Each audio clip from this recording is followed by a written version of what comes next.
দেখা যায় যে সেখানে কি দেখা যাচ্ছিল যে স্বরাষ্ট্র মন্ত্রকের তরফ থেকে নির্দেশিকা দেওয়া হলো যে 7 তারিখ মক ড্রিল করা হোক এবং গোটা দেশে হই হই পড়ে গেল যে মক ড্রিল কেন করা হচ্ছে। তার কারণ মক ড্রিল করা হলে সাধারণভাবে 71 যখন মক ড্রিল শেষবার করা হয়েছিল ভারতে,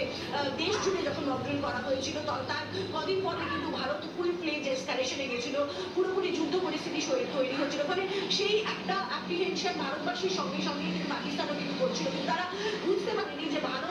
সেই রাতে অর্থাৎ 7 তারিখ ভোর হওয়ার আগেই ভারতের এই অ্যাটাক হবে এবং শুধু যে পিওকেতে যে সমস্ত জঙ্গি ঘাঁটি রয়েছে শুধু সেখানেই তারা অ্যাটাক করবে না, একেবারে পাকিস্তানের ভেতরে ঢুকে তাদের যে সমস্ত তাদের পৃষ্ঠপোষকতায় বেড়ে ওঠা যে সমস্ত জঙ্গি ঘাঁটি রয়েছে সেগুলোর উপর অ্যাটাক করবে এবং সেগুলোকে একেবারে ধুলোয় মিশিয়ে দেবে। সেটাই হয়েছে এবং সেটাই হবে আগামী দিনে। অমিত শাহ টুইট একটু দেখা যাচ্ছে, অমিত শাহ টুইট